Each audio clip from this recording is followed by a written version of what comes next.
has said in the past when he's like, there's a significant difference in preparing for a 5-round fight than a 3-round fight. So besides the sparring earlier and been in camp longer, are there any major differences in this camp? That is pretty major. Just the extra 2 rounds. 3 rounds compared to 5 rounds is a lot. 10 minutes of fighting is a long time. So just the extra sparring, the extra sprints, the extra everything that goes into a title fight camp is it's interesting. It's fun.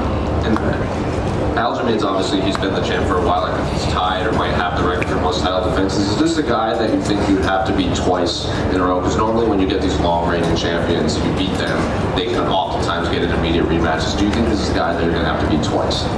I know he said after this fight he's going up to 45 regardless. So this is a risky fight for him. He could go up right now, be champ, and get that potential, champ fight. But he's risking it because he knows he's going to get paid. This is a big fight for him pay-per-view wise. As far as beating him twice, there's so many interesting guys in the division right now. I know Figueiredo's fighting Dominic Cruz. So there's some interesting fights around the corner. So I'd say no. Go in there, get the job done. He goes up to 45. No one cares. And then I keep fighting. What do you make of this Corey Sandhagen-Umar fight?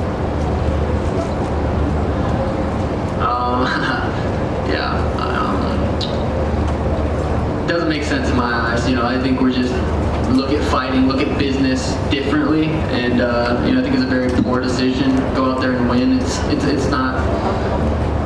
Umar's good. Beating Umar is big, but he's Chito. He just worked Chito. And Chito was about to fight Henry, who just fought for the title.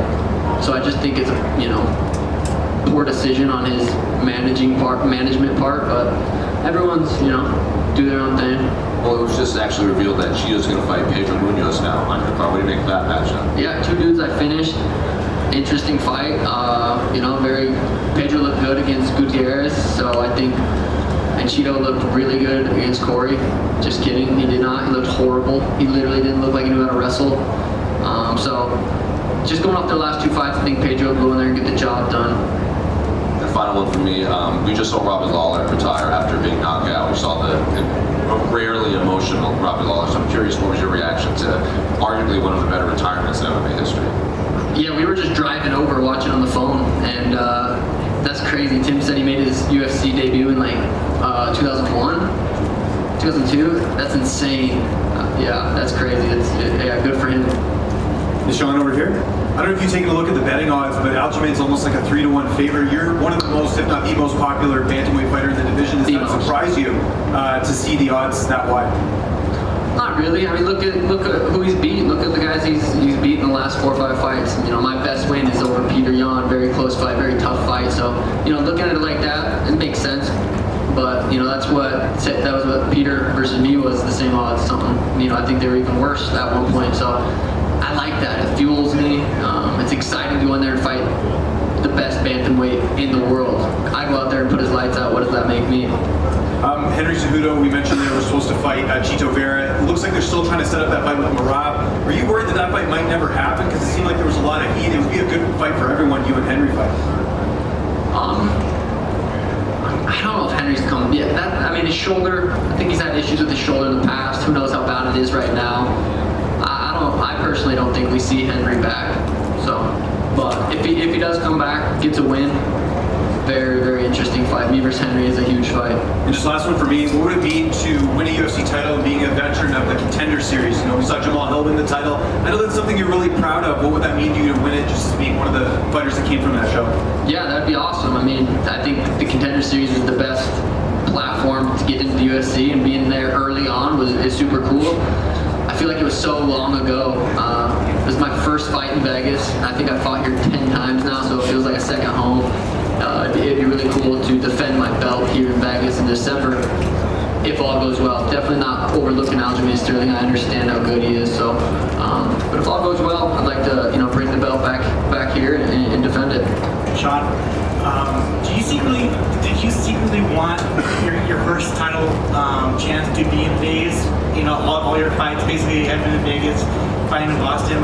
Did you want your first title shot to be in Vegas? Yeah, not secretly. I would love my first title defense to be in Vegas. I got Resorts World right there, fight week, make it nice and easy for me. Head over there after party at Zook.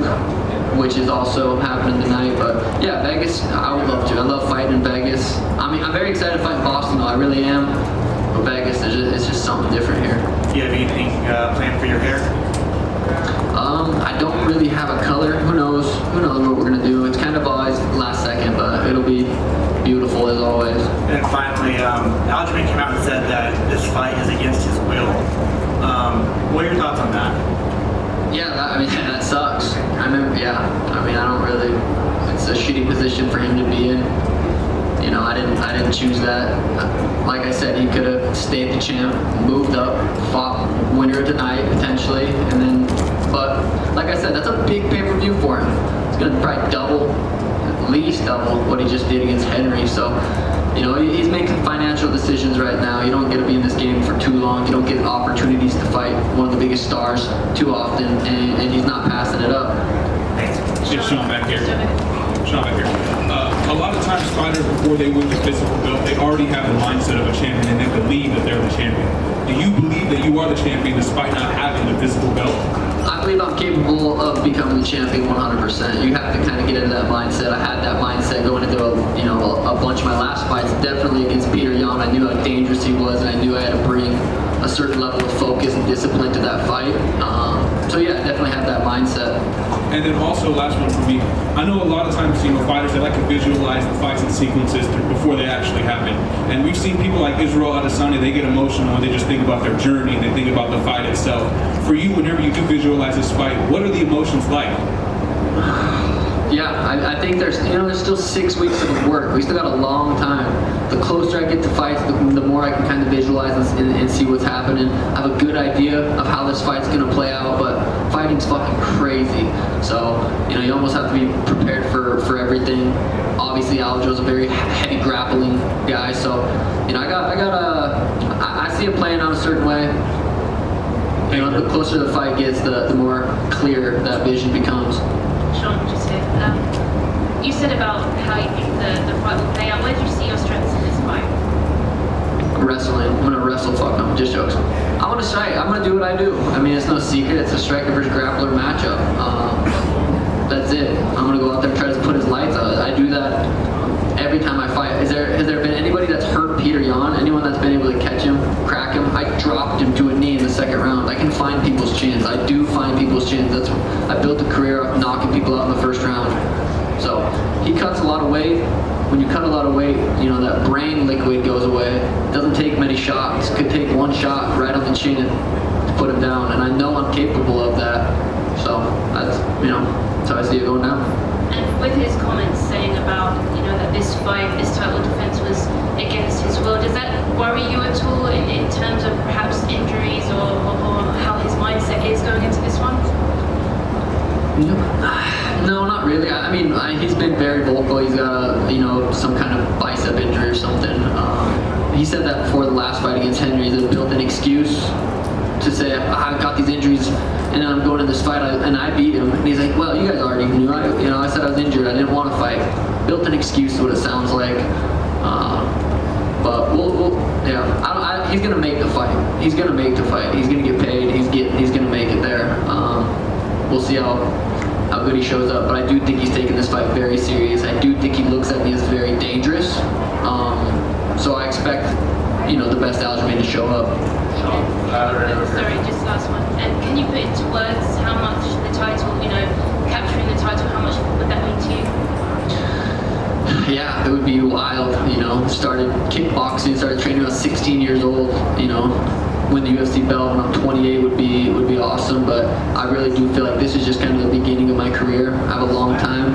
The UFC's got a couple superstars, but I'm a big star right now. August 19th, I become a superstar and take over the sport. That's the plan. Sean, going off that, it's kind of a perfect segue. You've been dealing with fame for a while now, but when you get a UFC belt, it kind of goes to the next level. How are you preparing yourself for the people who are going to come out of the woodwork and try to pull you this direction and that direction? And how do you think you'll handle it? I bought a farm recently, so I got cows and some chickens. So I'm gonna just be a farmer for a little bit, and I feel like that'll keep me grounded. All jokes aside, I really do think staying out there, just staying. I got a lot to work on. I love the grind, so you know, just doing that, being a family man and staying in the gym. That's you know, if I can stay in the gym, I can become one of the best to ever do it. If I start getting distracted, start taking too many opportunities, there's too many good guys in this division that want what I would have at the, you know what I mean? So I got to stay focused, stay grinding, and just stay dialed in. So that's what I plan on doing. Sean back here. You know, we're used to seeing you at these big events in Las Vegas, you know, March and now International Fight Week. With the time since your last fight, mentally, how's that been for you? I'd assume you see all these events and at a certain point it's like, I'm just ready to get back in there a lot sooner than I have been. Yeah, I mean, I fought October in Abu Dhabi and went back to the gym, started grappling. I understand where Aljo wants to take this fight, and that's what I've been doing. So it's been grappling. Can you describe a little bit, how does one make sure that, you know, they talk about the ring rust and everything, how hard do you need to go in the gym to make sure that your body is ready to be dialed in like it was just yesterday when it's been a long time between official fights? Yeah, I had 2 years off, came back, smoked a dude in the first round. Ring rust is never really an issue if you're training, if you're in the gym. So I don't think that's not really an issue. It's mostly just sparring. I don't spar outside of camp, but I did start sparring in this camp a lot sooner, a lot further out from the fight than I usually do. So I feel like I'm gonna be just dialed in, on point, and find his chin. Thank you. Sean, can I just ask your opinion on the BMF title with Dustin Poirier and Justin Gaethje? How you think it goes down? With those two dudes, it's just a coin flip, really. I mean, who shows up with less injuries and had a better training camp that night? Who shows up? Those dudes are both so good. Yeah, coin flip. I don't know. Sean, one more. Of everyone that Aljamain could fight in bantamweight and featherweight, do you think that you're the biggest fight for him in both weight classes? The biggest fight, yeah, for sure. I think I really do believe I'm one of the biggest stars in the sport right now. So yeah, I think it's clear he's not going up trying to fight someone else. He's fighting me for that reason specifically. I am the biggest star that he could fight right now. So, thank you guys.